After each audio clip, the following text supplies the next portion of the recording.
Tu crois peut-être que ton plus grand problème est le manque d'aide, le manque de réseau, le manque de soutien, le manque d'amour visible autour de toi. Mais ce n'est pas encore la vérité la plus dure. La vérité la plus dure, c'est que, lorsque personne ne te porte, tu deviens tenté de vivre en réaction, de répondre automatiquement au rejet, au silence, à l'indifférence, comme si ton âme entière avait été programmée par l'absence. Et c'est là que beaucoup se perdent. Ils ne tombent pas parce qu'ils sont seuls. Ils tombent parce qu'ils laissent leur solitude décider à leur place. Dans cette vidéo, tu vas découvrir pourquoi l'absence de soutien peut devenir une puissance intérieure, à condition de cesser de répondre mécaniquement à la vie. Écris en commentaire « Je ne répondrai plus automatiquement à ce qui veut me diminuer ». Abonne-toi, aime cette vidéo et reste jusqu'au bout, car la suite pourrait changer ta manière de te tenir face au monde. Ce que tu ressens aujourd'hui n'est pas nouveau, même si ton époque te fait croire que ton isolement est unique, injuste, anormal. Dans les profondeurs de l'histoire, bien avant le bruit constant du monde moderne, des penseurs comme Carl Jung ont déjà observé ce phénomène. L'individu véritable naît souvent dans l'absence, dans le retrait, dans ce moment inconfortable où plus aucune validation extérieure ne vient confirmer son existence. Jung parlait d'individuation, ce processus lent et exigeant par lequel une personne cesse de vivre selon des réponses conditionnées pour accéder à une vérité intérieure plus profonde. Mais ce savoir a été déformé, simplifié, parfois même ignoré, parce qu'il est inconfortable. Il ne promet pas du réconfort, impose une confrontation. La société moderne, elle, valorise la réaction immédiate, la validation rapide, l'approbation constante. Elle t'apprend à répondre vite, à plaire, à t'adapter, à survivre dans le regard des autres. Et pourtant, c'est précisément cette mécanique qui t'éloigne de toi-même. Ce que tu vis aujourd'hui, cette sensation de ne pas être soutenu, n'est pas une anomalie, c'est une porte. Mais une porte que peu osent franchir, parce qu'elle oblige à renoncer à cette dépendance invisible aux réponses automatiques que le monde attend de toi. Tu entres ici dans une zone que peu de personnes explorent réellement, parce qu'elle ne flatte pas l'ego et ne promet aucune récompense immédiate, mais si tu restes attentif, tu vas commencer à voir que ce que tu appelais faiblesse n'était qu'une étape vers une forme de puissance que la majorité n'atteint jamais. Premier concept, répondre automatiquement est une soumission invisible. Tu crois que tu es libre parce que tu penses, parce que tu choisis, parce que tu réagis. Mais observe-toi honnêtement, sans chercher à te rassurer. Combien de fois as-tu répondu à quelqu'un non pas par lucidité, mais par réflexe? Combien de fois as-tu parlé pour éviter un silence, accepté pour éviter un conflit, ou expliqué pour être compris? Ce que tu appelles « toi », dans ces moments-là, n'est souvent qu'un programme. Une réponse conditionnée par ton besoin d'être accepté, reconnu, validé. Le problème, ce n'est pas que tu sois seul. Le problème, c'est que ton comportement est encore dépendant d'un public invisible. Même en l'absence de soutien, tu continues à agir comme si quelqu'un te regardait, comme si tu devais prouver quelque chose. Et c'est là que se trouve la prison la plus profonde. Parce qu'elle ne dépend pas des autres, elle dépend de toi. Carl Jung expliquait que l'homme non conscient vit en réaction, pas en décision. Il est poussé par ses blessures, ses peurs, ses attentes inconscientes.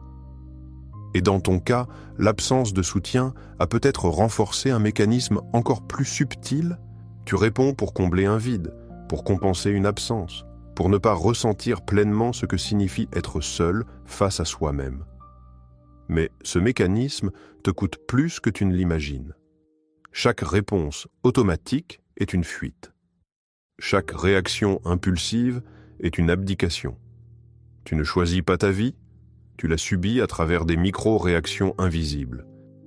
Et tant que tu restes dans ce schéma, peu importe que quelqu'un te soutienne ou non, tu resteras dépendant.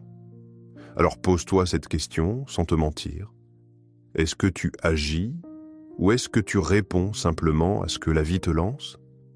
Parce que la transformation commence exactement ici, dans cet instant précis où tu décides de ne plus répondre immédiatement, où tu laisses un espace, un silence, une tension, et dans ce silence, quelque chose de nouveau peut enfin émerger. Deuxième concept, le manque de validation extérieure crée une dépendance silencieuse. Tu pourrais croire que ne pas être soutenu te rend indépendant, presque détaché, comme si l'absence des autres te forçait automatiquement à devenir fort.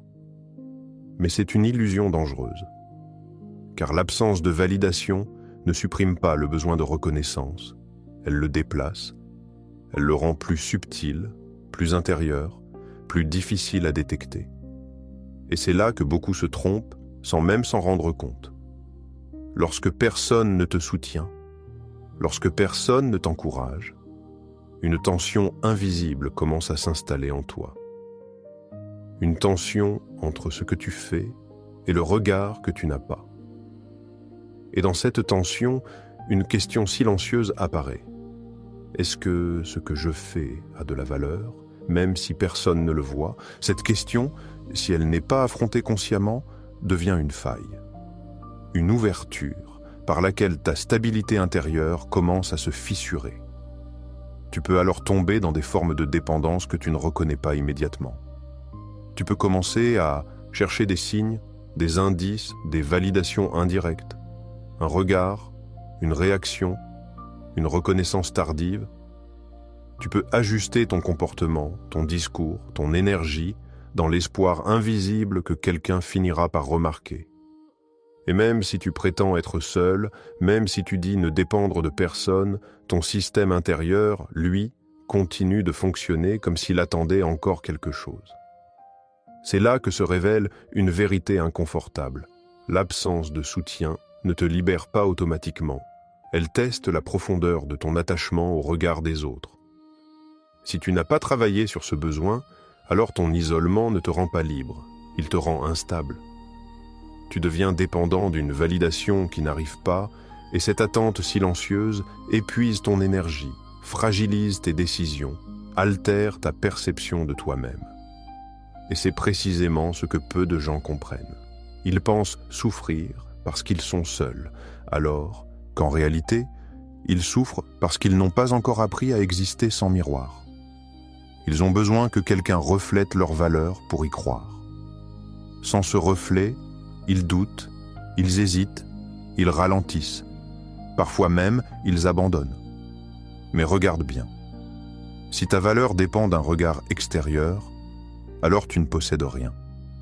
Tu es suspendu à quelque chose que tu ne contrôles pas. Et dans ce cas, même entouré, tu resteras fragile. La véritable rupture ne consiste pas à devenir insensible ou fermé. Elle consiste à retirer à l'extérieur le pouvoir de définir ce que tu es en train de devenir. À agir, non pas parce que quelqu'un regarde, mais parce que tu sais, intérieurement, que cela doit être fait. Alors sois honnête avec toi-même.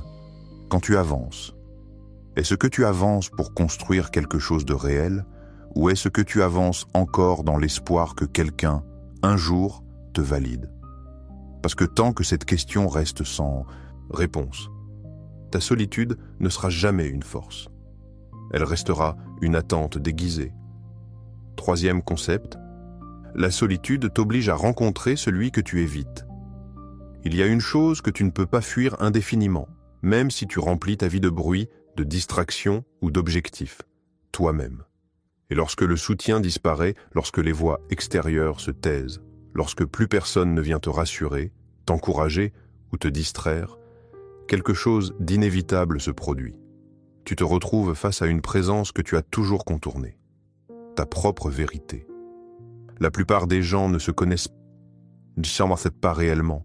Ils connaissent leur leur rôle, leurs réactions, leurs blessures visibles, leurs habitudes. Mais ils ne connaissent pas la structure profonde de ce qu'ils sont. Et tant qu'ils sont entourés, tant qu'ils sont soutenus, tant qu'ils sont validés, ils peuvent continuer à vivre dans cette illusion. Ils peuvent éviter cette rencontre, mais toi, Dans l'absence, tu n'as plus cette option. Ce silence que tu ressens, cette impression de vide, cette absence de repère, ce n'est pas un manque. C'est un espace. Un espace dans lequel ton identité réelle commence à émerger, mais pas de manière confortable. Parce que ce que tu vas rencontrer ne correspondra pas forcément à l'image que tu avais construite de toi-même. Tu vas voir tes contradictions, tu vas voir tes peurs sans filtre, tu vas voir les endroits où tu t'es menti, où tu as joué un rôle, où tu as cherché à être quelqu'un pour être accepté. Et cette confrontation peut être violente. Beaucoup reculent à ce moment-là. Ils préfèrent retourner dans le bruit, dans la distraction, dans des relations superficielles, plutôt que de rester face à ce miroir brut. Carl Jung appelait cela la confrontation avec l'ombre. Cette partie de toi que tu ne veux pas voir, mais qui influence pourtant chacune de tes décisions. Et lorsque tu es seul, cette ombre devient plus visible, plus présente, presque envahissante. Non pas pour te détruire, mais pour te révéler. C'est là que se joue une transformation que peu acceptent. Parce que reconnaître ce que tu es réellement demande de renoncer à l'image que tu voulais maintenir. Cela demande du courage. Cela demande une honnêteté radicale. Cela demande de rester dans l'inconfort sans chercher à fuir. Mais si tu traverses cette étape, quelque chose change profondément. Tu n'as plus besoin de te raconter des histoires. Tu n'as plus besoin de prouver. Tu n'as plus besoin de jouer un rôle. Tu commences à agir à partir d'un endroit plus réel, plus stable, plus ancré. Et c'est ici que la solitude cesse d'être une punition. Elle devient un passage. 4e concept, vouloir être compris est un piège subtil. Il y a en toi un désir profond, presque instinctif, que quelqu'un te comprenne vraiment. Pas seulement qu'on t'écoute, pas seulement qu'on t'entende, mais qu'on saisisse ce que tu vis intérieurement dans toute sa complexité, dans toute sa profondeur. Et ce désir, en apparence noble, peut devenir l'un des pièges les plus puissants de ton existence. Parce que lorsque tu n'as pas de soutien, ce besoin devient plus intense. Tu espères qu'un jour, quelqu'un verra ce que tu portes, reconnaîtra ce que tu traverses, validera ce que tu es en train de devenir. Tu attends une forme de reconnaissance silencieuse, presque sacrée. Et dans cette attente, sans t'en rendre compte, tu ralentis, tu ajustes, tu modifies ton expression, tu expliques davantage, tu cherches les mots justes pour être compris. Mais voici ce que peu de gens acceptent ce devoir. Ce besoin d'être compris te rend dépendant. Il te place dans une position où ton mouvement intérieur dépend de la capacité des autres à te percevoir correctement. Et cela, c'est une erreur structurelle. Personne ne vit exactement ce que tu vis. Personne ne ressent exactement ce que tu ressens. Et même ceux qui s'en approchent n'en saisiront qu'une partie. Attendre d'être pleinement compris, c'est attendre quelque chose qui n'existera jamais complètement. Et pendant que tu attends, ta vie reste suspendue. Carl Jung avait déjà perçu cette tension. L'individu en processus de transformation devient souvent incompris, non pas parce qu'il est supérieur ou différent, mais parce qu'il s'éloigne des structures communes de perception. Il commence à voir autrement, à penser autrement, à ressentir autrement, et ce décalage crée un silence entre lui et les autres. Mais ce silence n'est pas un problème, c'est une étape. Le véritable danger, ce n'est pas d'être incompris, c'est de vouloir réduire ta vérité pour la rendre acceptable. C'est de simplifier ce que tu es pour que les autres puissent suivre. C'est de te trahir lentement pour maintenir une illusion de connexion. Et beaucoup tombent dans ce piège. Ils parlent moins de ce qu'ils vivent réellement. Ils filtrent leurs pensées. Ils s'adaptent. Ils deviennent compréhensibles, mais ils cessent d'être vrais. À partir de ce moment-là, quelque chose se brise, pas à l'extérieur, à l'intérieur. Parce que tu sais, au fond de toi, que tu ne t'exprimes plus pleinement. Et cette fracture intérieure finit par te fatiguer, te vider, te détourner de ton propre chemin. Alors comprends ceci. Tu n'as pas besoin d'être compris pour avancer. Tu as besoin d'être aligné. Cela signifie accepter que certaines parties de ton parcours ne seront jamais validées, jamais reconnues, jamais partagées. Et pourtant, elles doivent exister. Alors sois honnête avec toi-même. Est-ce que tu cherches encore à être compris ou est-ce que tu es prêt à avancer même si personne ne comprend ce que tu es en train de devenir? Parce que la véritable autonomie commence au moment où tu n'as plus besoin d'être validé pour continuer. 5e concept, attendre du soutien te maintient dans une faiblesse invisible. Tu ne t'en rends peut-être pas compte, mais attendre du soutien est déjà une posture. Une posture silencieuse, presque imperceptible, mais profondément déterminante. Ce n'est pas seulement une attente passive, c'est une manière d'organiser ta vie autour de quelque chose qui n'est pas encore là. Et dans cette organisation invisible, tu te retiens. Tu avances, oui, mais pas complètement. Tu agis, mais avec une réserve. Tu décides, mais avec une hésitation intérieure. Comme si une partie de toi murmurait constamment « Je pourrais aller plus loin, mais j'attends encore ». Et cette attente ne crie pas, elle ne s'impose pas avec violence. Elle s'installe doucement, comme une présence discrète qui influence chacun de tes choix. Tu peux même te convaincre que c'est légitime. Après tout, vouloir du soutien est humain. Vouloir être accompagné, encouragé, compris, ce n'est pas une faiblesse en soi. Mais là où cela devient dangereux, c'est lorsque cette attente devient une condition. Lorsque tu commences à croire que certaines actions, certaines décisions, certaines évolutions ne peuvent se produire qu'à partir du moment où quelqu'un est là pour te soutenir. Et à cet instant précis, tu viens de céder ton pouvoir, parce que tu viens de placer ton mouvement entre les mains d'un facteur extérieur. Tu viens de dire, sans le formuler clairement, « Je ne peux pas pleinement devenir ce que je dois être tant que je ne suis pas soutenu ». Et cette croyance, même silencieuse, devient une limite. Carl Jung observait que l'individu en transformation devait souvent traverser une phase de désert, une phase où aucune validation, aucun appui, aucun encouragement ne venait confirmer son chemin. Non pas pour le punir, mais pour tester la solidité de son engagement intérieur. Et la majorité échoue ici. Ils ralentissent, ils doutent, ils attendent. Ils espèrent un signe, une confirmation, une présence. Et dans cette attente, ils perdent leur élan. Ils deviennent dépendants d'un moment futur qui n'arrive pas. Mais regarde cela autrement. Et si cette absence n'était pas un manque, mais une condition nécessaire? Et si le fait que personne ne te soutienne était précisément ce qui te permet de découvrir jusqu'où tu es capable d'aller sans appui? Parce que c'est dans cet espace que quelque chose de rare peut naître. Une forme d'engagement qui ne dépend de rien. Une force qui ne cherche plus à être alimentée de l'extérieur. Une décision qui ne se négocie plus. Mais pour atteindre cet état, tu dois abandonner cette attente. Tu dois arrêter de structurer ta vie autour d'un soutien hypothétique. Tu dois agir comme si rien ne devait venir, comme si personne ne devait apparaître pour t'aider, te porter, te valider. Et c'est là que beaucoup reculent, parce que cela demande une responsabilité totale. Cela demande de ne plus avoir d'excuses. Cela demande de ne plus pouvoir dire « je n'ai pas réussi parce que personne ne m'a aidé ». 6e concept. Le basculement intérieur, de la réaction à la décision. Il existe un moment précis, presque imperceptible, où tout peut changer en toi. Ce n'est pas un moment spectaculaire. Il n'y a pas de signe extérieur, pas d'annonce, pas de transformation visible immédiate. C'est un déplacement intérieur, un basculement silencieux, le moment où tu cesses de réagir et où tu commences enfin à décider.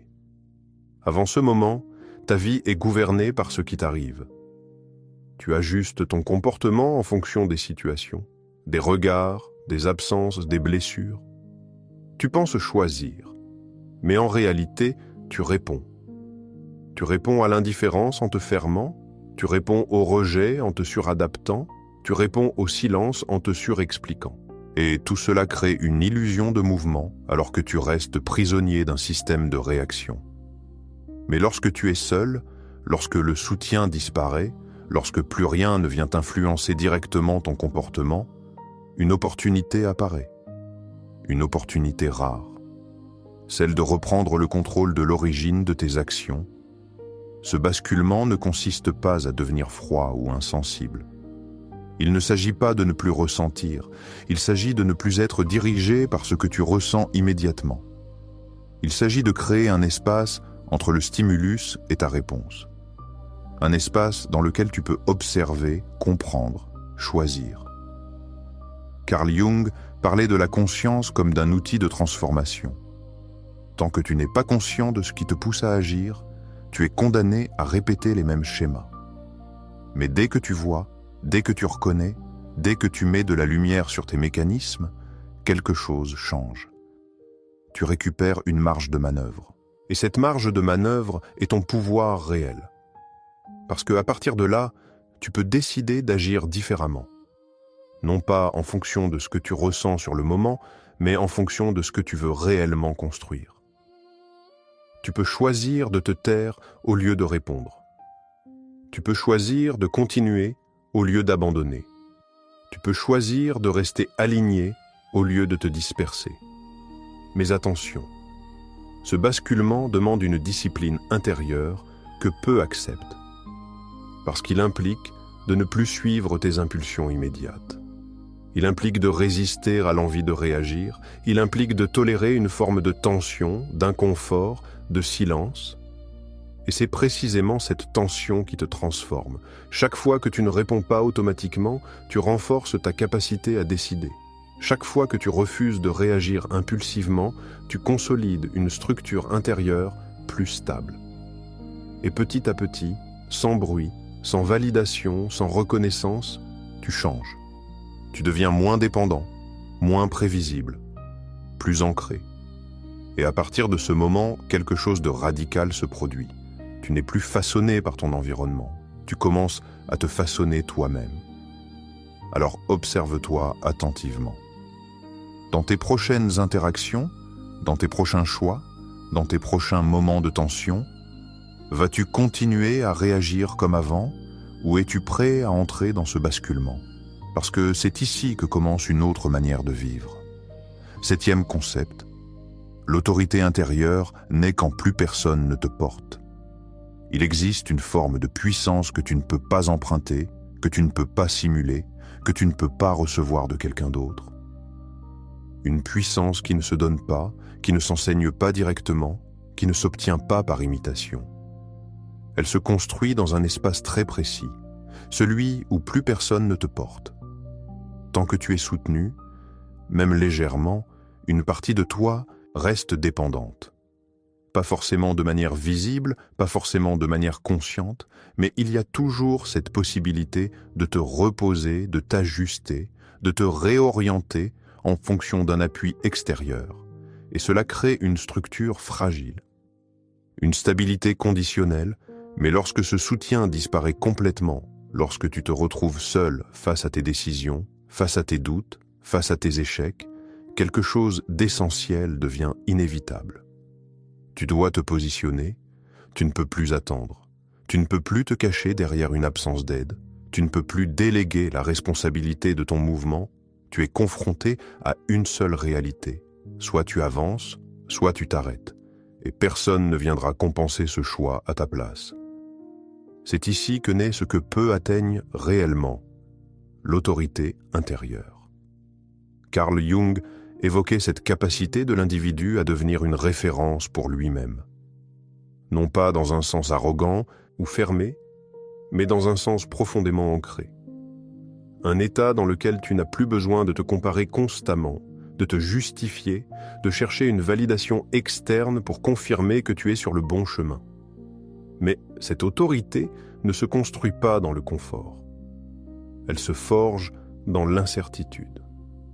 Dans les moments où tu n'as aucune garantie, dans les moments où tu avances sans savoir si tu es compris, reconnu, soutenu, dans les moments où la seule chose qui te guide, c'est ta propre décision.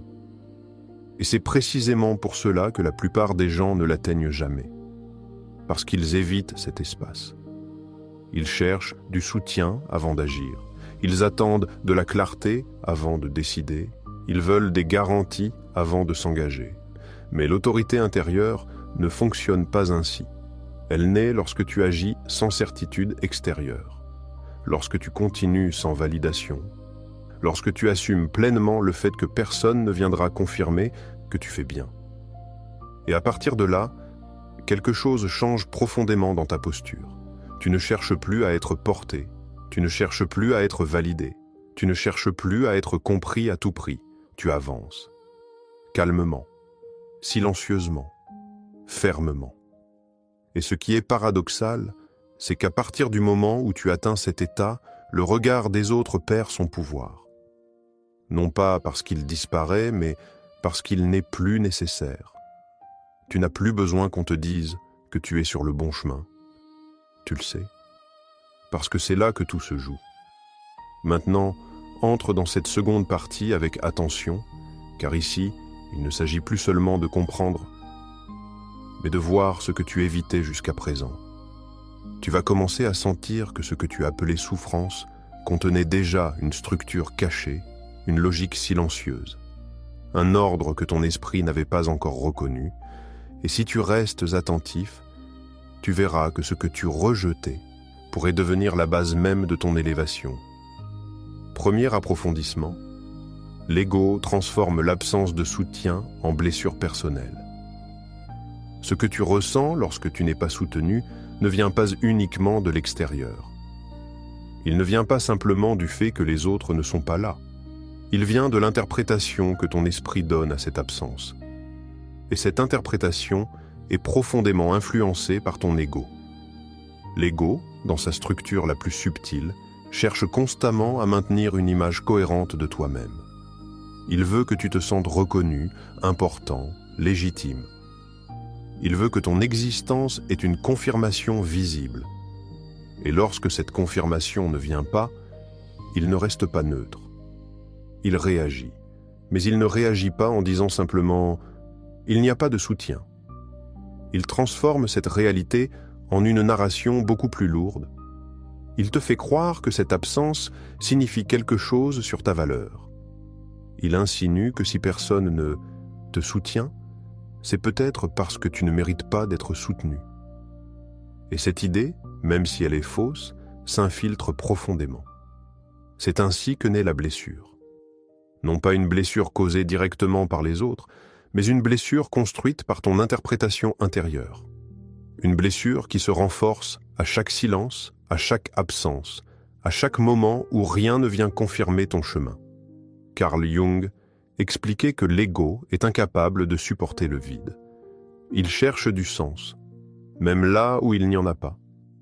Et dans ce cas précis, il remplit l'absence de soutien avec des conclusions négatives, avec des jugements, avec des doutes. Mais voici ce que peu réalisent. Cette blessure n'est pas une vérité, c'est une construction. Et tant que tu ne vois pas cela, tu restes prisonnier de cette narration. Tu crois que tu es rejeté alors que tu es simplement seul. Tu crois que tu es insuffisant alors que tu es simplement en train de traverser une phase où rien ne te valide. Et c'est ici que le travail réel commence. Parce que tu dois apprendre à distinguer les faits de leur interprétation. Le fait, c'est qu'il n'y a pas de soutien. L'interprétation, c'est ce que tu en fais. Et tant que tu confonds les deux, tu souffres inutilement. Alors observe-toi. Lorsque tu ressens ce vide, lorsque tu ressens cette absence, est-ce que tu es en train de vivre une réalité? Ou est-ce que tu es en train de croire une histoire que ton ego a fabriquée? Parce que c'est dans cette distinction que se cache une libération immense. Deuxième approfondissement, la solitude peut devenir une illusion de supériorité. Il y a un piège encore plus subtil que la souffrance liée à l'absence de soutien. Un piège qui ne ressemble pas à une faiblesse, mais à une force. Un piège dans lequel beaucoup tombent sans même s'en rendre compte. C'est le moment où ta solitude cesse d'être une blessure, devient une identité. Lorsque tu es longtemps seul, lorsque tu avances sans validation, lorsque tu traverses des épreuves sans être soutenu, quelque chose peut émerger en toi. une forme de fierté silencieuse. Une conviction intérieure que tu es différent, que tu es plus résistant, plus lucide, plus profond que les autres. Et en apparence, cela peut sembler vrai. Tu vois des choses que d'autres ne voient pas. Tu ressens des choses que d'autres évitent. Tu tiens là où d'autres abandonnent et petit à petit, une idée s'installe. Je suis seul parce que je suis au-dessus. C'est ici que le danger commence. Parce que cette pensée te donne une stabilité artificielle. Elle transforme ta solitude en justification. Elle te protège du doute, elle te protège de la douleur, elle te protège de l'inconfort. Mais elle te coupe aussi de quelque chose d'essentiel, la lucidité. Carl Jung mettait en garde contre ce mécanisme. Lorsque l'individu commence à se différencier, il peut tomber dans une inflation de l'ego. Il ne voit plus simplement ce qu'il est en train de devenir, il commence à se croire supérieur à ceux qui ne sont pas sur le même chemin. Et cette illusion est extrêmement séduisante, parce qu'elle transforme ta solitude en avantage. Elle te donne l'impression d'avoir une place spéciale, elle te permet de ne plus ressentir le manque. Mais en réalité, elle te déforme, elle te rigidifie, elle te ferme. Tu ne cherches plus à comprendre les autres, tu les observes avec distance. Tu ne cherches plus à évoluer, tu cherches à confirmer que tu es déjà différent. Et à partir de ce moment-là, ta progression ralentit. Parce que tu n'es plus dans la vérité, tu es dans une construction. La vraie solitude ne te rend pas supérieur, elle te rend plus conscient. Et cette conscience devrait t'amener à plus d'humilité, pas à plus d'arrogance. Elle devrait t'ouvrir, pas te fermer. Mais si tu utilises ta solitude comme une preuve de ta valeur, tu es déjà en train de t'éloigner de toi-même. Alors sois vigilant, parce que ce piège est silencieux. Il ne se manifeste pas comme une erreur évidente, il se manifeste comme une certitude intérieure, comme une posture stable, comme une conviction profonde. Et c'est pour cela qu'il est dangereux, parce que si tu ne vois pas cela, tu risques de transformer ton chemin en illusion. Troisième approfondissement, le paradoxe entre le désir d'être vu et la nécessité de disparaître intérieurement. Il y a en toi une tension que tu ne peux pas ignorer, même si tu essaies de la rationaliser, de la contrôler ou de la cacher. Une tension entre deux forces opposées. D'un côté, le désir profond d'être vu, reconnu, compris dans ce que tu es réellement. De l'autre, la nécessité presque spirituelle de disparaître intérieurement, de ne plus dépendre du regard extérieur pour exister. Et tant que tu n'as pas compris ce paradoxe, tu restes divisé, tu veux avancer seul, mais tu espères encore être remarqué. Tu veux être indépendant, mais tu ressens encore le besoin d'être validé. Tu veux être libre, mais une partie de toi attend que quelqu'un confirme que tu es sur le bon chemin. Et cette contradiction crée une tension constante en toi, une fatigue invisible, une instabilité intérieure. Parce que ces deux forces ne peuvent pas coexister pleinement. Si tu avances pour être vu, alors tu es dépendant. Si tu disparais totalement sans conscience, alors tu t'éteins. Mais si tu comprends ce mécanisme, quelque chose de plus subtil devient possible. Carl Jung décrivait ce processus comme une désidentification progressive de l'ego. Il ne s'agit pas de nier ton existence, ni de rejeter ton besoin d'être reconnu, mais de ne plus laisser ce besoin gouverner tes actions. Disparaître intérieurement ne signifie pas cesser d'exister. Cela signifie cesser de te définir à travers le regard des autres. Cela signifie agir même si personne ne regarde. Cela signifie continuer même si personne ne comprend. Cela signifie être présent sans chercher constamment à être validé. Et c'est là que le paradoxe se résout. Parce que lorsque tu cesses de chercher à être vu, tu deviens plus réel. Lorsque tu n'as plus besoin d'être reconnu, tu deviens plus stable. Lorsque tu n'attends plus de confirmation, tu deviens plus libre. Mais attention, ce passage est inconfortable, parce qu'il implique de renoncer à une partie de toi. Une partie qui a besoin d'attention, de reconnaissance, de validation. Une partie qui veut être vue, entendue, confirmée. Et cette partie ne disparaît pas sans résistance. Elle va te pousser à te montrer, à t'expliquer, à te justifier. Elle va te faire croire que si tu n'es pas vu, alors tu n'existes pas vraiment. Et si tu ne vois pas cela, tu retomberas dans l'ancien schéma.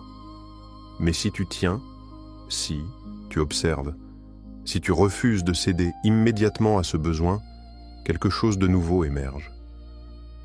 Une présence plus silencieuse, plus stable, plus ancrée. Tu n'as plus besoin d'être vu pour savoir que tu existes. Et c'est à partir de cet espace que ton action devient réellement puissante. Parce qu'elle n'est plus motivée par le regard. Elle est motivée par la nécessité intérieure. Alors sois honnête avec toi-même. Est-ce que tu veux vraiment être libre ou est-ce que tu veux simplement être vu différemment? Parce que ces deux chemins ne mènent pas au même endroit. Maintenant, entre dans cette partie avec sérieux, car ici, il ne s'agit plus de comprendre, mais d'agir, même lorsque personne ne te regarde. Tu vas commencer à réaliser que chaque petit geste que tu contrôles devient une victoire sur un ancien programme, et que c'est dans ces détails invisibles que ta transformation prend réellement racine. Première technique, instaurer un délai conscient avant chaque réponse. La première chose que tu dois comprendre, c'est que ta transformation ne commence pas dans des décisions extraordinaires, mais dans des micro-interruptions, des moments précis où tu refuses de fonctionner comme avant. Et le premier terrain d'entraînement, le plus accessible, le plus puissant, c'est ta manière de répondre. Aujourd'hui, tu réponds vite, trop vite, par habitude, par réflexe, par conditionnement. Quelqu'un te parle, tu réponds. Une situation apparaît, tu réagis. Une émotion surgit, tu agis. Et tout cela se fait sans que tu prennes réellement le temps de choisir. Ce que tu vas faire est simple en apparence, mais profond dans ses effets. Tu vas instaurer un délai. Pas un délai artificiel pour manipuler les autres, mais un délai conscient pour te reconnecter à toi-même. Chaque fois que tu sens l'envie de répondre immédiatement, tu t'arrêtes. Tu laisses passer quelques secondes, parfois quelques minutes, parfois plus. Et dans cet espace, tu observes. Tu observes ce que tu ressens. Tu observes ce que tu veux dire. Tu observes l'impulsion qui te pousse à répondre. Et surtout, tu ne la suis pas immédiatement. Au début, cela va être inconfortable. Tu vas ressentir une tension, une urgence, une envie de combler le silence. Parce que ton système est habitué à répondre vite, il associe la rapidité à la sécurité, à la normalité, à la connexion, et en ralentissant, tu perturbes ce système. Mais c'est exactement ce que tu dois faire. Parce que chaque fois que tu ne réponds pas immédiatement, tu récupères du contrôle. Tu montres à ton esprit que tu n'es pas obligé d'obéir à chaque impulsion. Tu crées une distance entre ce que tu ressens et ce que tu fais. Et cette distance est ton pouvoir. Petit à petit, quelque chose change. Tu deviens moins prévisible, moins réactif, plus stable. Tu choisis tes mots au lieu de les subir. Tu agis au lieu de répondre. Et ce changement, même s'il est invisible pour les autres, est fondamental pour toi. Mais fais attention à un piège. Ne transforme pas ce délai en stratégie sociale. Ce n'est pas pour paraître détaché, ni pour contrôler les autres. C'est pour te maîtriser toi-même. La différence est essentielle. Alors commence dès aujourd'hui, dans tes échanges, dans tes décisions, dans tes réactions. Introduis ce délai, même court, même imparfait. Parce que c'est dans ce simple espace que tu commences d'apprendre à sortir de la mécanique pour entrer dans la conscience. Deuxième technique, apprendre à agir sans témoin. Tu es plus influencé par le regard des autres que tu ne veux bien l'admettre. Même lorsque personne n'est physiquement présent, une partie de toi continue d'agir comme si elle était observée. Tu imagines des réactions, tu anticipes des jugements, tu ajustes ton comportement pour correspondre à une image. et ce mécanisme est profondément ancré. C'est pour cela que tu dois apprendre à agir sans témoin. Pas seulement être seul, mais être intérieurement libre du regard, même imaginaire. Parce que la majorité des gens ne vivent pas réellement seuls, ils vivent sous un regard mental permanent. Ce que tu vas faire ici est là radical. Tu vas créer des actions que personne ne verra, des décisions que personne ne validera, des efforts que personne ne reconnaîtra. Et tu vas les faire quand même. Cela peut être simple, travailler sans en parler, progresser sans publier, construire sans annoncer, améliorer quelque chose dans ta vie sans chercher à le montrer. Et surtout, résister à l'envie d'en parler après. Parce que le piège est là. Tu peux agir seul, mais ressentir le besoin de raconter. Tu peux faire des efforts, mais vouloir qu'ils soient renforcés et reconnus. Et tant que ce besoin est là, tu n'es pas encore libre. Carl Jung soulignait que l'individu véritable se construit dans des espaces invisibles, dans des moments où rien ne vient renforcer son identité extérieure. Et c'est précisément dans ces moments que ton rapport à toi-même se transforme. Au début, tu vas ressentir un vide. Tu vas te demander à quoi cela sert si personne ne le voit. Tu vas sentir une forme d'injustice intérieure, comme si ton effort n'avait pas de valeur sans reconnaissance. Et c'est là que le travail commence. Parce que cette sensation révèle ton attachement. Elle te montre à quel point tu associes encore ton action à un regard. Et en restant dans cet espace sans céder, tu changes progressivement ce lien. Tu commences à agir pour la construction elle-même, pas pour l'image, pas pour la validation, pas pour la réaction des autres. Et à partir de là, quelque chose devient plus solide. Ton engagement ne dépend plus de l'extérieur. Ta discipline ne dépend plus du regard. Ta progression ne dépend plus de la reconnaissance.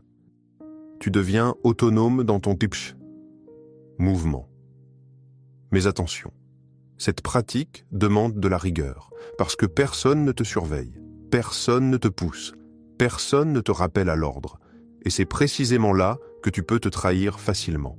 Alors sois clair avec toi-même. Agis comme si personne ne regardait, mais avec la même exigence que si tout le monde regardait. C'est cette cohérence qui construit une véritable autorité intérieure. Alors pose-toi cette question, est-ce que tu es capable de continuer à construire quelque chose, même si personne ne le voit jamais? Parce que c'est là que se joue ton véritable niveau. Troisième technique, transformer l'absence de soutien en discipline structurée. Tu fais encore une erreur silencieuse, mais déterminante. Tu traites ton absence de soutien comme une condition émotionnelle, alors qu'elle devrait devenir une structure. Tant que tu la vis comme un manque, elle te fragilise. Mais si tu la transformes en cadre, elle te stabilise. Tu dois comprendre ceci avec précision. Ce que tu n'as pas à l'extérieur doit être construit à l'intérieur sous forme de discipline. Quand personne ne te motive, tu dois installer un système qui remplace cette motivation. Quand personne ne te pousse, tu dois créer une pression volontaire. Quand personne ne te rappelle à l'ordre, tu dois devenir celui qui se rappelle à lui-même. Et cela ne se fait pas avec des intentions, mais avec des structures concrètes. Tu vas créer des engagements non négociables, des actions définies à l'avance, des moments précis, des règles simples mais strictes. Par exemple, décider que chaque jour, à une heure donnée, tu accomplis une tâche précise, sans discuter, sans évaluer ton humeur, sans attendre l'envie. Parce que ton problème n'est pas que tu n'as pas de soutien.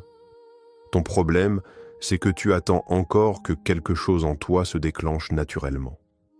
Et cela ne fonctionne pas. Carl Jung insistait sur la nécessité de structurer la psyché. Sans structure, l'individu est dominé par ses fluctuations internes. Il agit quand il se sent bien, il s'arrête quand il se sent mal. Il est instable. La discipline vient corriger cela. Elle crée une continuité indépendante de tes états. Elle te permet d'agir même quand tu n'en as pas envie. Elle t'ancre dans une trajectoire. Mais attention, il y a un piège ici. Si ta discipline dépend de ta motivation, elle s'effondrera. Si elle dépend de ton humeur, elle sera irrégulière. Si elle dépend de ton environnement, elle sera fragile. Elle doit être autonome. Tu dois agir même lorsque tu es fatigué, même lorsque tu es découragé, même lorsque personne ne sait ce que tu es en train de faire. Et c'est là que se crée une différence réelle. Parce que la majorité fonctionne par impulsion. Toi, tu commences à fonctionner par engagement. Et cet engagement, répété, construit quelque chose de beaucoup plus solide que la motivation. Une identité. Tu ne fais plus les choses parce que tu en as envie. Tu les fais parce que c'est ce que tu es devenu. Mais sois lucide. Cette transformation demande du temps. Elle demande de la répétition. Elle demande de traverser des moments où tu n'as aucune envie, aucune énergie, aucune validation. Et c'est précisément dans ces moments que tu te construis. Alors pose-toi cette question. Est-ce que tu es prêt à devenir discipliné? Même quand personne ne t'observe, même quand personne ne te pousse, même quand rien ne te motive? Parce que c'est là que ton absence de soutien cesse d'être un problème. Elle devient un avantage. 4e technique, reprogrammer ton dialogue intérieur. Tu peux changer ton environnement, tes habitudes, ton rythme. Mais si tu ne changes pas la manière dont tu te parles à toi-même, tu resteras enfermé dans les mêmes limites. Parce que ton dialogue intérieur est la structure, invisible, qui dirige tout le reste. Lorsque tu n'as pas de soutien extérieur, cette voix intérieure devient dominante. Et si elle est instable, critique, hésitante ou dépendante, elle va reproduire exactement ce que tu essaies de fuir. Elle va te juger, te ralentir, te faire douter, te pousser à abandonner. Et le plus dangereux, c'est que tu prends cette voix pour la vérité. Tu penses que c'est toi. Mais en réalité, c'est un ensemble de conditionnements.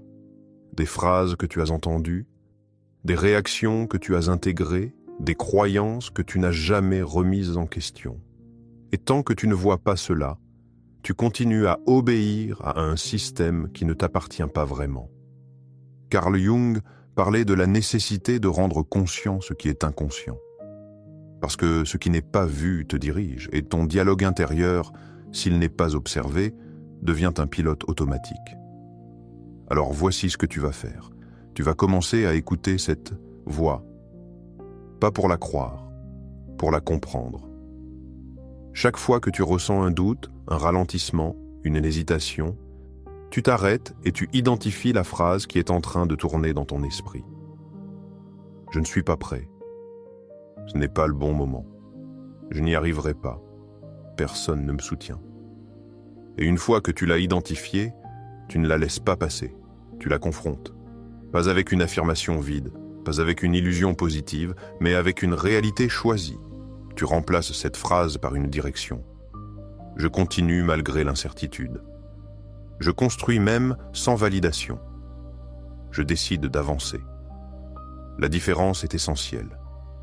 Tu ne cherches pas à te rassurer, tu te programmes.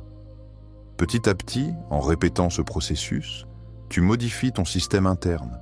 Tu changes la nature de la voix qui t'accompagne. Elle devient moins critique, moins instable, moins dépendante. Elle devient plus claire, plus directive, plus alignée. Et cela change tout. Parce que lorsque ton dialogue intérieur devient solide, tu n'as plus besoin de soutien extérieur pour te maintenir. Tu as une structure interne qui te guide, qui te stabilise, qui te pousse. Mais attention, ce travail demande de la vigilance. Parce que les anciennes pensées reviendront, les anciens réflexes réapparaîtront. Et si tu n'es pas attentif, tu retomberas dans l'ancien schéma. Alors sois précis, observe, identifie, remplace, encore et encore, jusqu'à ce que ta voix intérieure cesse d'être un frein et devienne un levier. Alors pose-toi cette question. Est-ce que la voix que tu écoutes à l'intérieur t'élève, ou est-ce qu'elle te maintient exactement là où tu es? Parce que c'est elle qui détermine la direction de ta vie. Tu as commencé ce chemin en pensant que ton problème était l'absence de soutien, comme si quelque chose te manquait pour avancer pleinement, comme si ta progression dépendait d'une présence extérieure qui ne s'était jamais manifestée. Mais maintenant, si tu as vraiment écouté, si tu as réellement vu ce qui se jouait derrière cette absence, tu comprends que ce n'était pas un manque. C'était une épreuve de structure. Une sélection silencieuse, un passage obligé vers quelque chose que la majorité ne construit jamais réellement. Tu as vu que répondre automatiquement t'enchaîne, que chercher à être compris te ralentit, que vouloir être soutenu te maintient dans une attente, que ton ego transforme l'absence en blessure, que ta solitude peut devenir une illusion si tu n'es pas lucide, et surtout, que ta véritable force ne naît pas quand tout est aligné autour de toi, mais quand rien ne vient confirmer que tu es sur le bon chemin et que tu continues malgré tout. Tu as compris que ta liberté commence au moment précis où tu cesses de réagir, où tu crées un espace entre ce que tu ressens et ce que tu fais, où tu arrêtes de dépendre du regard, où tu avances sans témoin, où tu construis sans validation, où tu tiens sans confirmation. Mais ne te mens pas maintenant. Comprendre ne change rien si tu continues à fonctionner comme avant. Ce que tu viens de voir est exigeant, parce que cela t'enlève toutes tes excuses. Cela t'empêche de dire que tu n'avances pas parce que personne ne t'aide. Cela t'oblige à reconnaître que ton mouvement dépend uniquement de ta capacité à agir sans soutien, sans regard, sans validation. Et c'est là que la majorité recule.